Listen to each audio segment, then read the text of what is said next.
Fresh wash Malayali വീട്ടമ്മ presented by ചുങ്ക jewellery co branded by സേരയുടെ ഒരു പുത്തൻ എപ്പിസോഡിലേക്ക് എല്ലാ മാന്യ പ്രേക്ഷകർക്കും സ്വാഗതം. Flowers celebrating motherhood. മലയാളി വീട്ടമ്മ. കപ്പിൾ റൗണ്ടിനായിട്ട് ആദ്യം വേദിയിലേക്ക് എത്തുന്നത് നമ്മുടെ കണ്ടസ്റ്റന്റ് രമ്യയുടെ ഹസ്ബൻഡ് രഞ്ജിത്ത്.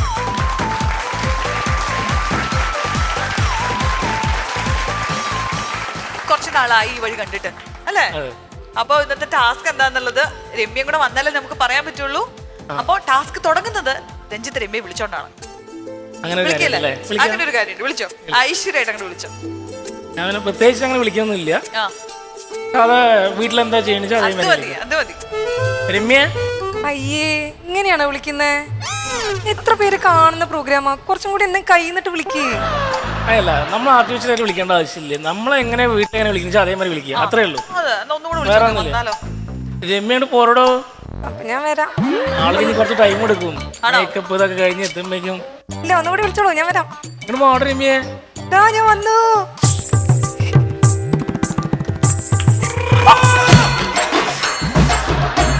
അയ്യോ, ഒന്ന് പിടിച്ചെഴുന്നേപ്പിക്കില്ലേ? ഞാൻ കത്തിയിട്ട് വീണതാ. എണീച്ചപ്പോ പോരെ. അങ്ങനെ എണീക്കാൻ പറ്റില്ല. ഒന്ന് എടുക്കാനൊക്കെ പറയണേ. അല്ല, സത്യമായിട്ടും വയ്യ. ഭാര്യ നിങ്ങളോട് പറയുന്നത് നമ്മളെ നോക്കിയിട്ട് എന്താ കാര്യം?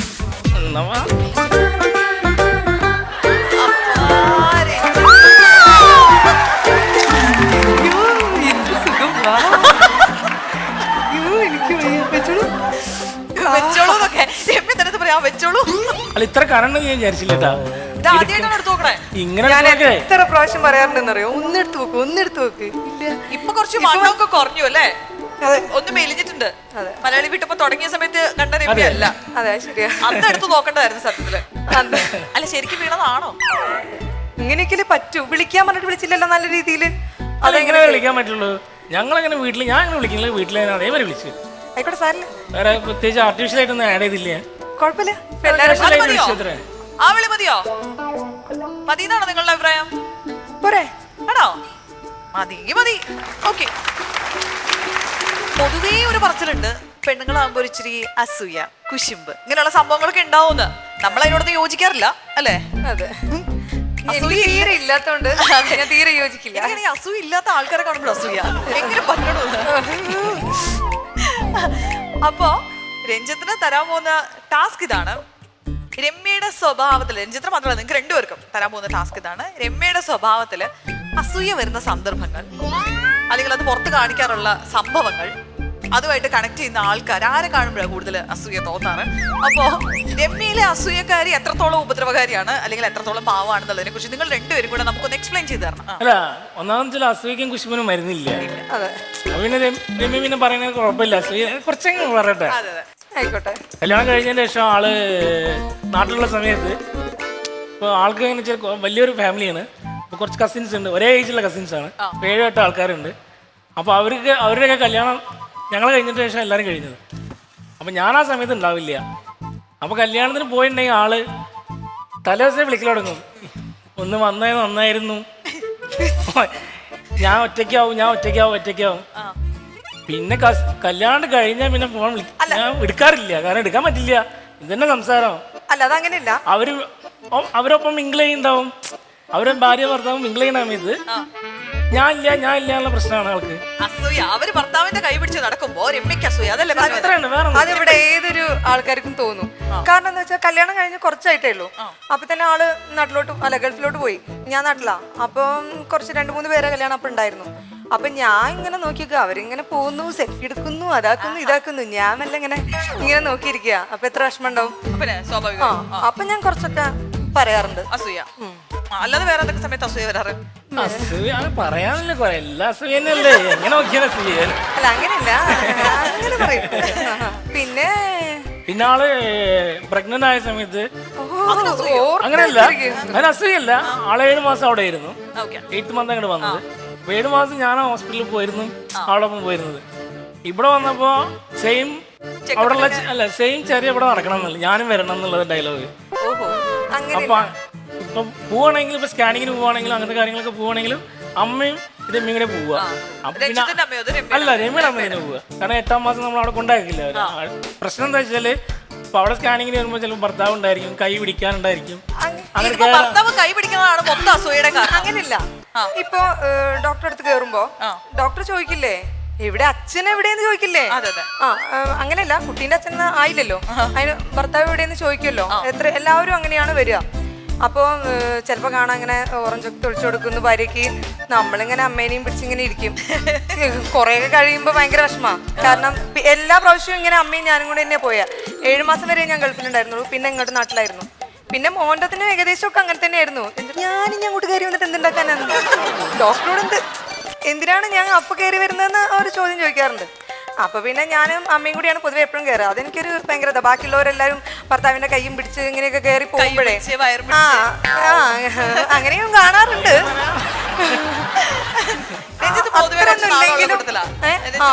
അല്ല, ഞാൻ കുറച്ച് റിസർവ് ആയിട്ട് അങ്ങനത്തെ ഒരു അപ്പൊ ഈ റിസർവ് അല്ലാത്ത ഭർത്താക്കന്മാരെ കാണുമ്പോൾ അസൂയ തോന്നാറുണ്ട്. നന്നായിട്ട് തോന്നാറുണ്ട്. അല്ലാതെ ഈ വെറുതെ കാണുന്ന ആൾക്കാരോട് തോന്നുന്ന അസൂയ അല്ലാണ്ട് നല്ല പരിചയമുള്ള ആൾക്കാരോട് ആരോടൊക്കെ അസൂയ തോന്നാറ്? പരിചയമുള്ളതെന്ന് പറഞ്ഞാൽ പിന്നെ ഒന്നാമത് രഞ്ജുവേട്ടന് മുടി ഭയങ്കര ഇഷ്ടമാണ്. കുറേ മുടിയുള്ളത് ഭയങ്കര ഇഷ്ടമാണ്. എനിക്കാണ് ഇത്രയല്ലേ ഉള്ളൂ. പക്ഷെ മുടി ഉണ്ടായാലും ഞാൻ ആദ്യം വെട്ടി കളയുക ചെയ്തിരുന്നു. കാരണം എനിക്ക് ഇത്ര ഇഷ്ടം. അങ്ങനെ രഞ്ജുവേട്ടൻ്റെ ബ്രദറിൻ്റെ കല്യാണം കഴിഞ്ഞു. അപ്പം വൈഫിന് കുറച്ച് അത്യാവശ്യം നല്ല മുടിയുണ്ട്. അപ്പം എന്നോട് പറയും കണ്ടു മേടിച്ച് നോക്ക്, ആ കുട്ടി മുടിയൊന്നും വെട്ടുന്നില്ല ഇതാണ് അങ്ങനെ പറയും. പിന്നെ പൊതുവെ മുടി ഇഷ്ടമായതുകൊണ്ട് ഇങ്ങനെ കുട്ടികൾ നല്ല മുടി ഉള്ള കുട്ടികളൊക്കെ പോകുമ്പോൾ ഭയങ്കര കഴിച്ചതിന് ശേഷം പറഞ്ഞു ഞാൻ കൂടുതലും ശാലീന സുന്ദരികൾ അങ്ങനത്തെ ഭാര്യയെ ഇഷ്ടപ്പെട്ടിരുന്നു പറഞ്ഞു വരുന്നത്. അപ്പൊ അങ്ങനെ ആരെങ്കിലും കണ്ടിട്ടുണ്ടെങ്കിൽ ഞാൻ വല്ല മാറി ഇടക്കുക ചെയ്യാൻ. കാരണം ഞാൻ നോക്കിയാൽ പിന്നെ ആൾക്ക് പ്രശ്നമായിരിക്കും. പറയുന്നുണ്ടോ വീട്ടിലേക്ക് പോട്ടോ? അല്ല, അത് ജെനുവൻ ആയിട്ടുള്ള ഒരു കാര്യമാണെന്ന് തോന്നുന്നു. രമ്യയെ കാണുമ്പോൾ നമുക്ക് ഏകദേശം അത് ഊഹിക്കാൻ പറ്റുന്നുണ്ട്. എന്ത് ഇത്ര മനുഷ്യൻ അങ്ങനെ നോക്കിയോ എന്നൊക്കെ പറയാനൊരു ടെൻഡൻസി ഉള്ള ആളാണ്. അല്ല, ഞാൻ നോക്കിയപ്പോ തന്നെ മാറിയിരിക്കും. കാരണം ഞാൻ നോക്കിയാലേ പ്രശ്നമുള്ളൂ. ഞാൻ ആ കുട്ടികളെ നോക്കിയാലാണ് പ്രശ്നം. അതെ, നമുക്ക് ഒറ്റയ്ക്ക് പോകുമ്പോൾ നോക്കാൻ അവസരം ഉണ്ടല്ലോ. ബാങ്കിൽ നല്ല മുടിയുള്ള സ്റ്റാഫ് ഉണ്ടോ? ഇല്ല. അത് ഞാൻ നിങ്ങളുടെ വയസ്സായ ആൾക്കാർ. അല്ല, രഞ്ജിത്തിന് തോന്നിയിട്ടുണ്ട് രമ്യക്ക് നല്ല അസൂയുള്ള കൂട്ടത്തിലാണ് സാധാരണ പെണ്ണുങ്ങളെ കുറിച്ച് പറയുന്നത്. അതോ കമ്പാരിറ്റീവ്ലി? അല്ല, ഇങ്ങനത്തെ അസുഖമില്ല. അല്ല, വേറെ ഉപദ്രവകരമായ അങ്ങനത്തെ അസുഖമൊന്നുമില്ല. പിന്നെ ഒന്നെന്ന് പറഞ്ഞിട്ടുണ്ടെങ്കിൽ ഗൾഫിലായിരിക്കുന്ന സമയത്ത് എനിക്ക് തോന്നിയതാണ്. ഞാനിപ്പം എനിക്ക് സത്യം പറഞ്ഞാൽ ഞാൻ ഡിഗ്രി കഴിഞ്ഞ ഉടനെ കല്യാണം കഴിഞ്ഞ് അങ്ങനെ ആയതുകൊണ്ട് പാചകം അറിയില്ല. സത്യമാണ്, പാചകം അറിയില്ല. ആയിക്കോട്ടെ, ശരി, അറിയില്ല, ഒട്ടും അറിയില്ല കേട്ടോ. മീൻകറി എന്നൊക്കെ പറഞ്ഞാൽ വേറൊരു കറിയാണ്. അത് നമുക്ക് പിന്നെ പറയാം. അപ്പൊ അതിനെ കൊണ്ട് എന്താ വെച്ചാല് ഒന്ന് അങ്ങനെ കുറച്ചേ അറിയുള്ളൂ, കുറച്ച് സാധനങ്ങളൊക്കെ അറിയുള്ളൂ. പക്ഷെ ഇവർക്ക് ഇങ്ങനെ ഒരു ഗെറ്റ് ടുഗദർ ഒക്കെ ഉണ്ട് അവിടെ. ഫ്രൈഡേ അല്ലെങ്കിൽ തേഴ്സ്ഡേ ഗെറ്റ് ടുഗദർ ഉണ്ടായിരിക്കും. അപ്പൊ അവിടെ പോയിട്ടുണ്ടെങ്കിൽ ഓരോ സ്ഥലത്തുള്ള ആൾക്കാരായിരിക്കും. മീൻസ് കണ്ണൂര്, തൃശ്ശൂര്. അപ്പൊ അവിടുത്തെ സ്റ്റൈലിലുള്ള ഫുഡുകൾ അവരുണ്ടാക്കും. എനിക്ക് കൂടുതലും ഒരേമാതിരി ഫുഡ് കഴിക്കുന്ന താല്പര്യമില്ല. അപ്പൊ ഞാൻ ഇമ്മിനോട് തോന്നി കുറച്ചെങ്കിലും വെറൈറ്റി ഒക്കെ പഠിക്കുക. അപ്പൊ എന്നോട് പറയും അവരിനി ഇങ്ങോട്ടൊക്കെ വരികയാണെങ്കിൽ എന്തെങ്കിലുമൊക്കെ ചെയ്യണ്ടേ? നമ്മളത് ചെയ്ത് കൊടുക്കണ്ടേ? അപ്പൊ എന്തെങ്കിലുമൊക്കെ ചെയ്യാൻ പറയും. അപ്പൊ എനിക്കിതിങ്ങനെ കേൾക്കുമ്പോഴേ ഒരു പണി എന്താ പിന്നെ ഓരോ ഡിഷായിട്ട് ഓരോന്നായിട്ട് ഇങ്ങനെ ഉണ്ടാക്കുമ്പോഴേ സത്യമാണ്. ഞാൻ വന്ന ടൈമിൽ എനിക്ക് അറിയില്ല, സത്യമാണ്. പക്ഷെ എന്നാലും അത് അങ്ങനെ പറയുമ്പോ നമുക്ക് എന്ത് സത്യം എന്നല്ല പറഞ്ഞത്. മീൻകറി കഴിച്ചിട്ടുണ്ടെങ്കിൽ ശരിക്കും രസമാണോ മീൻകറി ആണോ അങ്ങനെയായിരുന്നു. മീൻകറിക്ക് അപ്പൊ രസമാണോ മീൻകറിയാണോ നമുക്ക് കണ്ടുപിടിക്കാൻ നമ്മുടെ സമയം കഴിഞ്ഞിരിക്കുകയാണ്. നിങ്ങളുടെ ഒരു ഇത് വന്നപ്പം ടാസ്ക് വന്നപ്പം എനിക്ക് കുറച്ച് ലാഗ് ചെയ്യുന്നത് പോലെ തോന്നി. അതായത് സ്റ്റാർട്ട് ചെയ്യാൻ അത് ഒരു കാര്യം കഴിഞ്ഞിട്ട് അടുത്തത് തുടങ്ങാനായിട്ടൊരു കുറച്ചൊരു ഗ്യാപ്പ് ഇട്ടതുപോലെ ഒരു ഫീൽ ചെയ്തു. പിന്നെ രഞ്ജിത്ത് രമ്യയുടെ ഒരു കാര്യം പറഞ്ഞല്ലോ, ഫങ്ഷനൊക്കെ പോകുമ്പോൾ ഹസ്ബൻഡ് ഇല്ല എന്താ വരുമ്പോഴുള്ള ബുദ്ധിമുട്ട്. അതൊരു കുശുമ്പല്ല കേട്ടോ, അതൊരു വിഷമാണ്. അത് എന്നെ പോലെയുള്ള പ്രവാസികളുടെ ഭാര്യമാർക്ക് അത് ഫീൽ ചെയ്യും. അപ്പൊ അതെനിക്കൊരു കുശുമ്പായിട്ട് തോന്നിയില്ല. അത് തോന്നിയല്ല, ബിക്കോസ് നിങ്ങൾക്ക് രണ്ടുപേർക്ക് അസൂയുള്ള ആളുകളായതുകൊണ്ട് തോന്നിയല്ലേ. രണ്ടുപേരുടെ ഒരു കെമിസ്ട്രി എന്ന് പറഞ്ഞ് കുറച്ച് എന്താ പറയാ സ്റ്റാർട്ടിങ് തന്നെ ഒരു ഒറിജിനാലിറ്റി പോലെ ഒന്നും ഫീൽ ചെയ്തില്ല. ഇപ്പൊ രമ്യയുടെ ഭാഗത്ത് എപ്പോഴും ഷോ അയ്യോ എന്നൊരു ഭാവം എപ്പോഴും ഉണ്ട്. പക്ഷെ രഞ്ജിത്ത് ചേട്ടനെ കുറച്ചും കൂടി ഒന്ന് കളർഫുൾ ആക്കായിരുന്നു. ഒന്ന് ഓൺ ദ സ്പോട്ട് പോയി അവിടെ നിൽക്കാതെ ഡയറക്റ്റ് പോയി ഒന്ന് അപ്രോച്ച് ചെയ്തിട്ട് ഒന്ന് എനിക്കവിടെ പുള്ളി അത് ജനുവൻ ആയിട്ട് പുള്ളി അങ്ങനെ ചെയ്യാറ്. വീട് കുറച്ചു നേരം കഴിയുമ്പോഴത്തേനും അതെ, തന്നെ ഞാൻ വരണോ? ആദ്യം നോക്കൂല്ലേ, തന്നെ എഴുന്നേക്കണില്ല എണീച്ച് വരില്ലേ? പിന്നെ രണ്ടാമത്തെ കാര്യം ഇപ്പൊ രമ്യ പറഞ്ഞത് അസൂയ, മറ്റേ ഹോസ്പിറ്റലിലൊക്കെ പോണ കാര്യങ്ങള്, അത് ശരിക്കും ഒരു അസൂയ അല്ല, അതൊരു ഭാര്യ ആഗ്രഹിക്കുന്ന കാര്യമാണ്. പ്രഗ്നന്റ് ആയ സമയത്ത് ഒരു 9 മാസം വരെ ആണെങ്കിലും ഭർത്താവ് കൂടെ എല്ലാ സ്കാനിങ് ആണെങ്കിലും റിപ്പോർട്ടിംഗ് ആണെങ്കിലും എല്ലാത്തിലും നമ്മുടെ കൂടെ ഉണ്ടാവണം.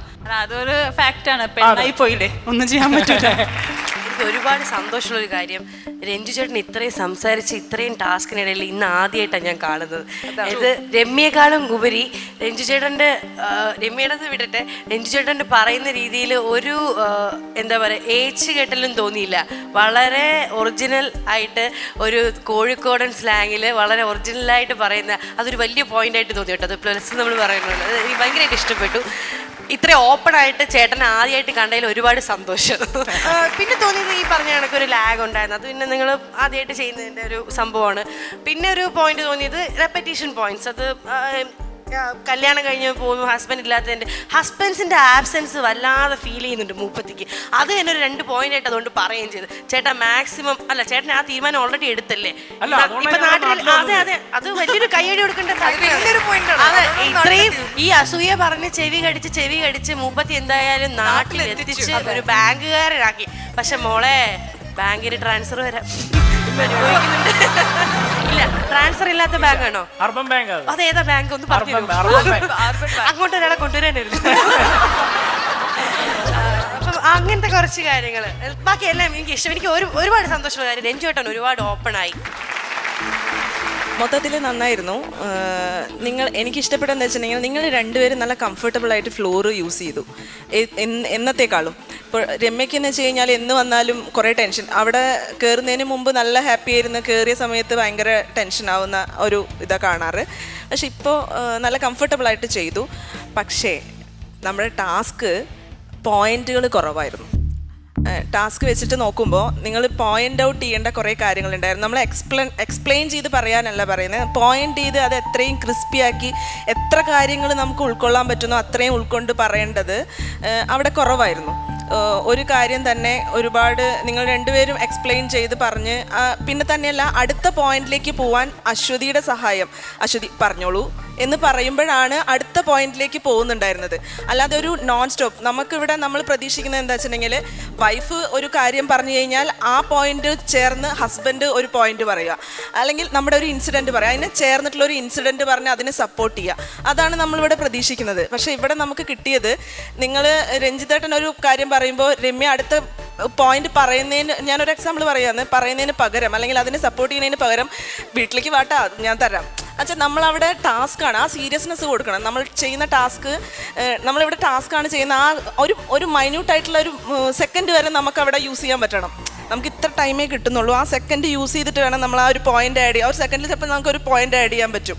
അത് നോക്കാതെ ആ ഒരു ചെറിയ സില്ലി കാര്യങ്ങൾ, അത് പറയാൻ നമുക്ക് വേറെ സമയമുണ്ട്, സില്ലി കാര്യങ്ങൾ അവിടെ ആഡ് ചെയ്തു. അപ്പോൾ നമ്മളുടെ ടൈം അവിടെ പോയി. നമുക്ക് എന്ത് കിട്ടണമെന്ന് നമ്മൾ ആഗ്രഹിക്കുന്നോ അത് അവിടെ വന്നില്ല. പിന്നെ അതിൽ ഒരു മിനിറ്റ്, അതിൽ പറഞ്ഞതിൽ അസൂയ എന്ന് വന്നിട്ടുള്ള ഒരു ടോപ്പിക്കിൽ ഒന്ന് മാത്രമേ അസൂയായിട്ട് തോന്നില്ല, ആ മുടിയുടെ ഒരു കാര്യം പറഞ്ഞത്. ബാക്കി രണ്ടും അസൂയല്ല, നമ്മൾ നേരിടുന്ന ഒരു, നമ്മൾ ആഗ്രഹിക്കുന്ന ഒരു കാര്യം. ഞാൻ പറയട്ടെ, ഇപ്പൊ ധന്യയുടെ വ്യൂ പോയിന്റിൽ അങ്ങനെയാണ് അസൂയനെ ധന്യ വിചാരിക്കുന്നത്. ഇപ്പൊ ഞാൻ എൻ്റെ ഒരു ഇതില് 5 പോയിന്റ് എന്ന് പറയാൻ പറഞ്ഞില്ലേ, അതില് ഇപ്പൊ 4 കാര്യങ്ങൾ ഞങ്ങൾ പറഞ്ഞു എന്നാണ് എനിക്ക് തോന്നുന്നത്. എനിക്കിപ്പോ ഈ മുടി, പാചകം അങ്ങനെയൊക്കെ തന്നെ ഒരു അസൂയായിട്ട് എനിക്ക് പറയാനുള്ളൂ. പാചകം ഒരാൾ നന്നായി പാചകം ചെയ്യുമ്പോൾ എനിക്ക് എന്തായാലും അയാളെ കൊണ്ട് ഒരു അസൂയ തോന്നും. അതൊന്ന്. പിന്നെ മുടി ഇതേമാതിരി ആൾക്ക് വീക്ക്നെസ് ആയതുകൊണ്ട് അതെനിക്ക് എന്തായാലും ഒരു അസൂയായിട്ട് വരും. പിന്നെ ഒന്ന് ഞാൻ പറഞ്ഞത്, കസിൻസിന്റെ മാരേജിനൊക്കെ പോകുമ്പോൾ ഇങ്ങനെ കെട്ടിപ്പിടിക്കുന്നു ഇരിക്കുന്നു എന്നൊക്കെ കാണുമ്പോൾ ഏതൊരു പെണ്ണിനും എനിക്ക് എൻ്റെ ഹസ്ബൻഡ് ഉണ്ടായ അതൊരു അസൂയായിട്ടാണ് എനിക്ക് ഫീൽ ചെയ്യുന്നത് കേട്ടോ. ഞാൻ എൻ്റെ കാര്യമല്ലേ പറയുന്നത്. അപ്പോൾ പിന്നെ അങ്ങനെ ആകുമ്പോൾ ഒരു 4 കാര്യം ഞാൻ പറഞ്ഞു എന്നാണ് എനിക്ക് തോന്നുന്നത്, ഇല്ലേ? 4 കാര്യം. പിന്നെ ഞാൻ അതിൻ്റെ ഇടയിൽ കാണിച്ചു തരാന്നൊക്കെ പറഞ്ഞ ഒരു സിറ്റുവേഷൻ ക്രിയേറ്റ് ചെയ്ത് പറയണം എന്ന് പറഞ്ഞപ്പം ഞാൻ കൈ നിട്ടതാണ്. രമ്യയുടെ ഡെഫിനിഷനിൽ അസൂയ വേറെ ആയിരുന്നു. ഞാൻ ഈ ടാസ്ക് എന്ന് പറഞ്ഞപ്പോൾ ഞാൻ ആദ്യമേ വിചാരിച്ച രമ്യ ഒരു വായാടിയാണ്, അപ്പം രമ്യ തന്നെ ആയിരിക്കും സ്കോർ ചെയ്യുന്നതെന്നാണ് വിചാരിച്ചത്. പക്ഷെ ഇന്ന് ചേട്ടനാണ് കൂടുതൽ സംസാരിച്ചത്. ആൻഡ് എന്താ പറയുക, രമ്യ എന്നത്തേലും കോൺഫിഡൻ്റ് ആയിട്ട് ഇന്ന് എനിക്ക് തോന്നി. എല്ലാ കാര്യങ്ങളും നല്ല വ്യക്തമായിട്ട് പറയുന്നുണ്ടായിരുന്നു. നമ്മൾ പറയുന്ന പോയിന്റിനാണേലും അത് രമ്യയുടെ വ്യൂ പോയിന്റിൽ ഇങ്ങനെയാണ് എന്ന് രമ്യ, എനിക്കിതൊന്നും ആദ്യമായിട്ടാണ് ഇത്രയും കോൺഫിഡൻ്റ് ആയിട്ട് രമ്യ സ്റ്റേജിൽ കാണുന്നത്. അത് തന്നെ നിങ്ങളുടെ ആ ഒരു ബോണ്ടിങ്, ആ ഒരു കെമിസ്ട്രി അത് അവിടെ കാണാനുണ്ട്, അത്രയും സപ്പോർട്ടീവായിട്ടുള്ള ഒരു ഹസ്ബൻഡ് കൂടെയുള്ള. പിന്നെ പോയിന്റ്സ് 4 പറഞ്ഞുള്ളൂ, എങ്കിലും ഈ പറഞ്ഞ പോയിന്റ്സ് എല്ലാം തന്നെ നമുക്ക് എല്ലാവർക്കും കണക്ട് ചെയ്യാൻ പറ്റുന്ന കാര്യങ്ങളാണ്. സ്ത്രീ ആവുമ്പോൾ അസൂയ എന്തായാലും ഉണ്ടാവും, ഉറപ്പുള്ളൊരു കാര്യം. പുറത്തൊക്കെ പോവുകയാണെങ്കിൽ സുന്ദരിമാരായ മുടിയുള്ള സ്ത്രീകളെ കാണുവാണെങ്കിൽ നമുക്ക് എപ്പോഴും അതൊരു അസൂയാണ്. അത് എല്ലാവർക്കും ഉള്ളൊരു കാര്യം തന്നെയാണ്. നന്നായിരുന്നു. സോ ജഡ്ജസിന്റെ ഭാഗത്തെ കമന്റ്സ് കഴിഞ്ഞിരിക്കുകയാണ്. ആൻഡ് അനലൈസ് ചെയ്യുന്നവർക്ക് എന്താണ് പറയാനുള്ളത്? രമ്യ പറഞ്ഞ പോലെ കുറേ സിറ്റുവേഷൻസ് എനിക്കും ഉണ്ടായിട്ടുണ്ട്. ഭയങ്കര ഫീലിംഗ് ആണത്. അത് കൂടെ ഇല്ലാത്തതിൻ്റെ ഒരു സങ്കടമാണ്. അത് നിങ്ങൾ ആരും അതൊരു അസൂയയായിട്ട് ചിന്തിക്കരുത്. പിന്നെ പെണ്ണാവുമ്പോൾ ഒരു അസൂയ വേണമല്ലോ, ആ ഒരു ചെറിയ രീതിയിൽ രമ്യ പറഞ്ഞിട്ടുണ്ട്. പക്ഷേ 4 പോയിന്റ് നിങ്ങൾ പറഞ്ഞതായിട്ട് ഞങ്ങൾക്ക് തോന്നിയില്ല. പിന്നെ എൻട്രിയിൽ രമ്യ വീഴുമ്പോൾ രഞ്ജിത്തേട്ടൻ ഒന്ന് ഓടിപ്പോയി എടുക്കേണ്ടതായിരുന്നു. ആ ഒരു അത് ഞങ്ങൾ പ്രതീക്ഷിച്ചു, പക്ഷെ അത് ഞങ്ങൾക്ക് കിട്ടിയില്ല. ഈ ജഡ്ജിങ് പാനൽ പറഞ്ഞ കമന്റ്സിനോട് നിങ്ങൾ യോജിക്കുന്നുണ്ടോ, അല്ലെങ്കിൽ അതിൽ നിന്ന് എന്താണ്? ഒരുവിധം അവർ എല്ലാം കറക്റ്റ് ചെയ്ത് പറഞ്ഞിട്ടുണ്ട്. നിങ്ങളുടെ ഇൻട്രൊഡക്ഷൻ എനിക്ക് തോന്നുന്നു കുറച്ചും കൂടെ ക്രിയേറ്റീവ് ആക്കായിരുന്നു എന്ന് തോന്നുന്നു. പിന്നെ പറഞ്ഞ കാര്യങ്ങൾ ശരിയാണ്, 4 പോയിന്റ് കിട്ടി, പക്ഷെ ഒരു ഇൻസിഡൻറ്റ് ബേസ് ആയിട്ട് പറഞ്ഞില്ല എന്ന് എനിക്ക് തോന്നുന്നു. അപ്പോൾ ഒരു 1-2 ഇൻസിഡൻറ്റോ അതിൽ കൂടി ചേർക്കാമായിരുന്നു. അപ്പം നമുക്ക് കൃത്യമായിട്ട് മനസ്സിലാവില്ല രമ്യ അസൂയക്കാരിയാണെന്ന്. അല്ലെങ്കിൽ ഈ പറഞ്ഞ പോലെ രമ്യ വളരെ കോൺഫിഡൻ്റായി തോന്നുന്നു ഇതുവരെ കണ്ടതിൽ വെച്ചിട്ട്. അപ്പോൾ please keep it up. Main judges പറഞ്ഞ കാര്യങ്ങൾ യോജിക്കുകയാണ്. രാജി പറഞ്ഞു നല്ല കോൺഫിഡൻ്റ് ആയിരുന്നു രമ്യ. ശരിയാ, രമ്യ നല്ല കോൺഫിഡൻ്റ് ആയി തോന്നി. പക്ഷെ അതിലൊരു ഇത് എനിക്ക് തോന്നാതിരുന്നത്, എൻ്റെ ഒരു ഫീലിൽ രമ്യയ്ക്ക് കുറച്ചുകൂടെ എന്താ പറയുക ക്ലിയർ ആയിട്ട് പറയായിരുന്നു. അത്രയും ഒരു രമ്യയുടെ കോൺഫിഡൻസിൻ്റെ അത്രയും ഒരു ക്ലാരിറ്റി കണ്ടില്ല രമ്യയും ആ ഒരു ഇതിൽ. പക്ഷേ ഇവിടെ സ്കോർ ചെയ്തു. രമ്യയുടെ എൻട്രി എനിക്ക് നല്ല ഇഷ്ടമായി. ഞാൻ രമ്യ അവിടെ നിന്ന് ഇറങ്ങി വരുന്നത് കണ്ട് ഇങ്ങോട്ട് തിരിഞ്ഞപ്പോഴേക്കും ചടപടി വെച്ചാ ഞാൻ വിചാരിച്ചു ശരിക്കും വീണതാന്ന് വിചാരിച്ചു.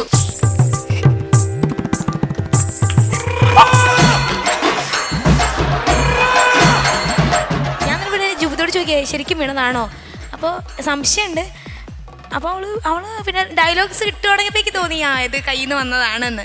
നന്നായിരുന്നു, ശരിക്കും ഉണ്ടായ പോലെ തോന്നി കേട്ടോ, അടിപൊളിയായിരുന്നു. കാണിച്ചു എന്നേ ഉള്ളൂ കേട്ടോ, പക്ഷെ ശരിക്കും പറ്റി, ഒരു ആവേശത്തിൽ ചെയ്തതാ. പിന്നെ ഒരു 4 പോയിന്റിൽ ഒതുക്കിയെന്ന് എനിക്കും തോന്നി. പിന്നെ ഈ മുടിയുടെ കാര്യം പറഞ്ഞില്ലേ, രഞ്ജിത്തേട്ടനല്ലേ അസൂയ മുടി നീളം കൂടുതലുള്ളതില്? അങ്ങനെയല്ല, എന്റെ കൺസെപ്റ്റ് എങ്ങനെ വെച്ചാൽ നല്ല മുടിയുള്ള ശാലിന സുന്ദരായ കുട്ടിയായിരിക്കണം എന്നായിരുന്നു കല്യാണം കഴിക്കുന്ന സമയത്തുള്ളത്. അപ്പൊ ഞാനത് പറഞ്ഞിട്ടുണ്ട് ആളത്ത്. അപ്പൊ ആൾക്കുണ്ടാവില്ല ഇപ്പൊ അങ്ങനെ ഒരു സ്ത്രീനെ കണ്ടിട്ടുണ്ടെങ്കിൽ, കുട്ടി ആരെ കണ്ടിട്ടുണ്ടെങ്കിൽ ഞാൻ നോക്കണോ വേണ്ടേ എന്നുള്ളത്.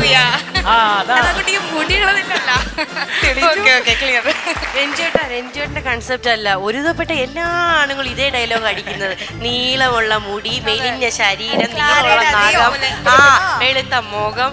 ഈ ബബിതയെ പോലുള്ളവർക്ക് നമുക്ക് ശാപോ ശരിക്കും. നമുക്ക് അവിടെ സിറ്റുവേഷൻ തിരിച്ചു വെക്കാം. അതായത് രമ്യ പറയാണ് രഞ്ജു നല്ല ചേട്ടൻ, പൊക്കമുള്ള ചേട്ടൻ, നല്ല 6 പാക്ക് മസിൽ എന്നൊക്കെ പറഞ്ഞ ഒരു ആണിനെ പറ്റി വിവരിക്കുകയാണ്. ചേട്ടൻ ഒരു കുശുമ്പ് ചെറുതായിട്ട് തോന്നില്ലേ?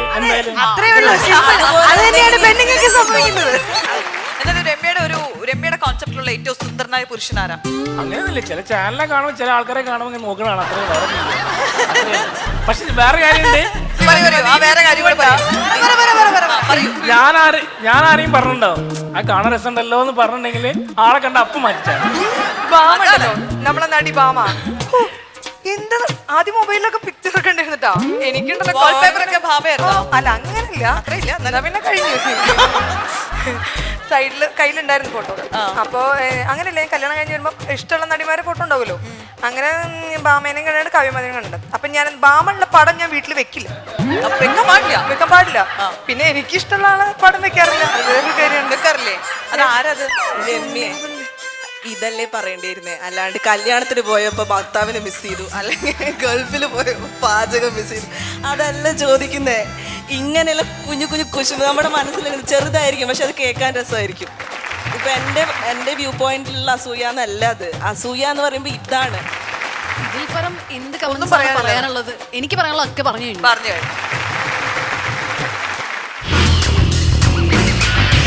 മലയാളി വീട്ടമ്മയിൽ സുവർണ കിരീടം ചൂടുന്ന വീട്ടമ്മയ്ക്ക് കോൺഫിഡന്റ് ഗ്രൂപ്പ് സമ്മാനിക്കുന്നു 1 കോടി വിലമതിക്കുന്ന ഫ്ളാറ്റും ടൊയോട്ട ക്രിസ്റ്റ കാറും.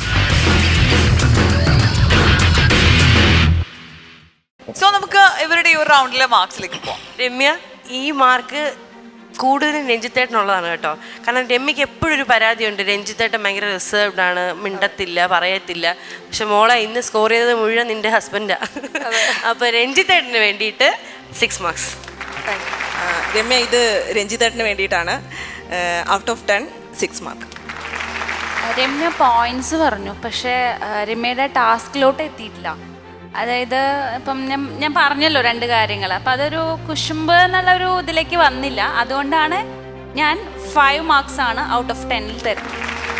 ബാക്കിയുള്ളവർ പറഞ്ഞ പോലെ തന്നെ ഇന്നത്തെ സ്കോർ രഞ്ജിത്ത് ചേട്ടൻ തന്നെയാണ്. 10ൽ 6. നല്ലൊരു ഓപ്പൺ കോൺവെർസേഷൻ ആയിരുന്നു. നിങ്ങൾക്ക് 6 on 10. സോ ഈ ഒരു കപ്പിൾ റൗണ്ട് കഴിയുമ്പോൾ നമ്മുടെ രമ്യക്ക് കിട്ടിയിരിക്കുന്ന സ്കോർ 29 on 50 ആണ്. ഇനി അതിലെന്തെങ്കിലും ചേഞ്ച് വരുത്തണമെന്ന് നിങ്ങൾക്ക് തോന്നുന്നുണ്ടോ? ഈ പറഞ്ഞ മാർക്കിനോട് ഞങ്ങൾ യോജിക്കുന്നു, ഒരു കംപ്ലൈന്റും ഇല്ല. ഓക്കെ, സോ ഈ ഒരു ടാസ്ക് അവസാനിക്കുമ്പോൾ 50ൽ 29 മാർക്കാണ് നിങ്ങൾക്ക് രണ്ടുപേർക്കും കൂടെ കിട്ടിയിരിക്കുന്നത്. മലയാളി വീട്ടമ്മയിൽ സുവർണ കിരീടം ചൂടുന്ന വീട്ടമ്മയ്ക്ക് കോൺഫിഡന്റ് ഗ്രൂപ്പ് സമ്മാനിക്കുന്നു 1 കോടി വിലമതിക്കുന്ന ഫ്ളാറ്റും ടൊയോട്ട ക്രിസ്റ്റ കാറും. Dish gold dish wash Malayali വീട്ടമ്മ പ്രസന്റഡ് ബൈ ചുങ്ക് ജ്വല്ലറി, കോ ബ്രാൻഡഡ് ബൈ സേറ. മറ്റൊരു എപ്പിസോഡിൽ വീണ്ടും കാണുന്നത് വരെ ഇറ്റ്സ് എ ബൈ.